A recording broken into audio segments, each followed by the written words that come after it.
again. Faith is power in what you believe. So many means for us to be, not to be strong in numbers. We all unique.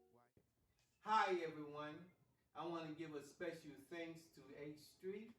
I also like to give a special thanks to Spars, the rapper, and yours truly, Lorenzo Kersey. This is a non-profit organization, Yahwehsoyfoundation, and I'm the CEO, Lorenzo Kersey. Today's podcast is child abuse from parents, and I have a special guest, Shaka. Shaka, can you tell everyone what's your original name? Yes, my birth name is Leon Kirkland, and I adopted the name Shaka just from my training and fierce attitude. I don't know if you guys are familiar with the warriors, Shaka Zulu. I kind of took on that I name. definitely know about that. Right, so yeah, just a nickname. So could you tell us about your childhood story of being abused? Everybody would love to hear that. Absolutely. The abuse came from my mom, not my father. My father was a minister, a man of God, very spiritual, very loving. My mom was just the complete opposite towards me. So I was type like kind of the black sheep of the family. We grew up in Buffalo, New York, and if you're familiar with Buffalo, it's extremely, extremely cold. And I ended up going to an all-white school, School 81 on Delaware and Tacoma. So I had two battles. One was my mom, and the other was being the only black kid in the 70s, where racism was much more in your face, much more prevalent. Right. Yeah. My mom basically referred to me as a black ass N-word. And she didn't use N-word. She used the word constantly. Yeah, we definitely know what that is. Yeah. And I encourage us as a people, even the young youth, not to call each other that word. I still feel it's very detrimental. Words are very powerful. God spoke the whole creation into existence with words. Let there be light. And the words cut deeper than the physical pain. That's true. That's exactly true. Well, my mom was both physically and verbally abusive, but more verbally, you know. Wow. Yeah. So tell us more. What did she? I can give you some of the examples.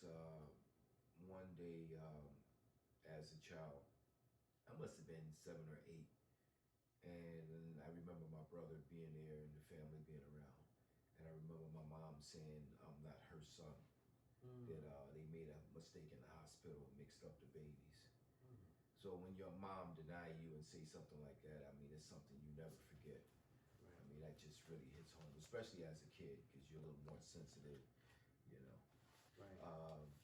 Another example was one day my mom wanted me to eat oatmeal. And as a kid, I didn't like oatmeal. I didn't like the texture. I didn't like the taste. It wasn't sweet, you know, and I just didn't want it. And she said, you're gonna eat the oatmeal. And I said, no, I'm not. And I always had something in me that was really strong and just, you know, stubborn, I guess. I don't like stubborn because it can be a negative, but stubborn can also be strong-willed. So we fought for maybe an hour and a half of her trying to make me eat the oatmeal. Wow.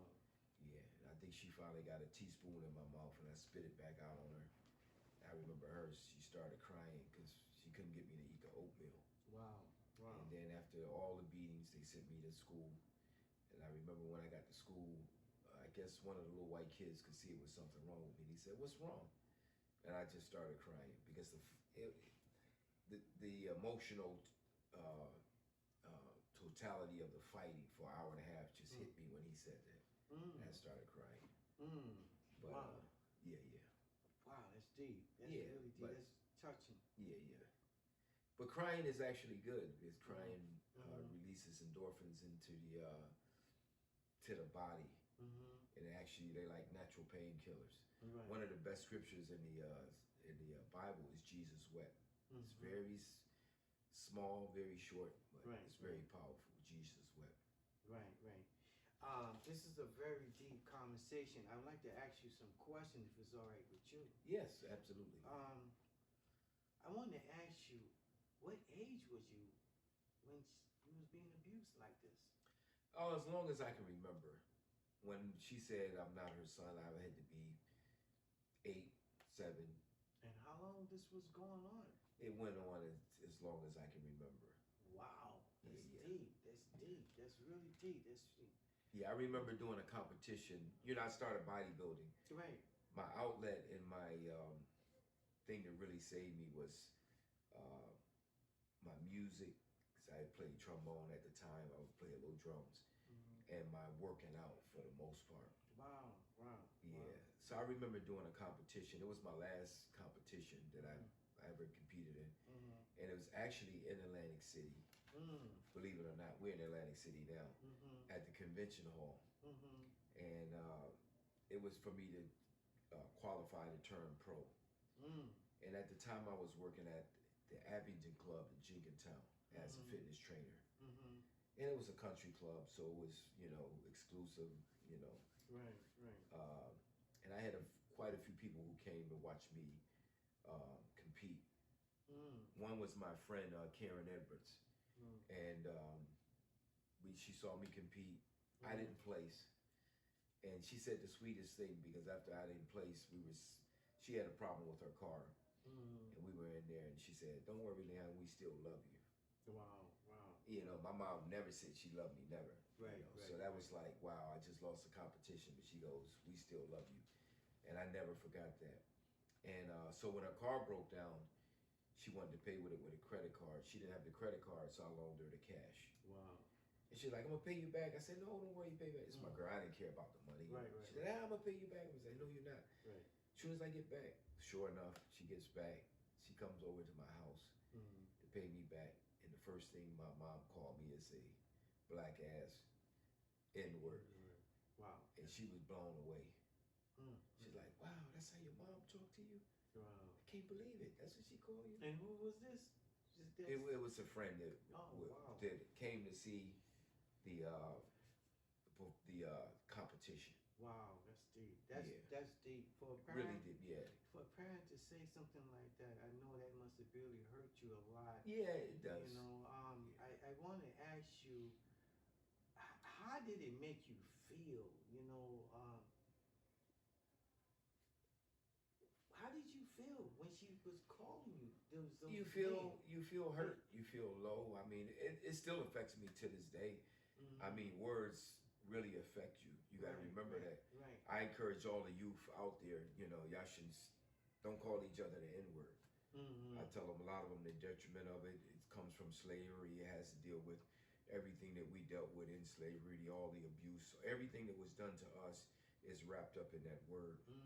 And although you think it might be cool or fashionable or whatever, subconsciously it has a negative connotation. So tell me, did she scream at you when she called you these names? Yeah, she screamed. She used it normally, You just wow. You just But the funny thing is, I had an older brother who inspired me to start training, Charles Kirkland.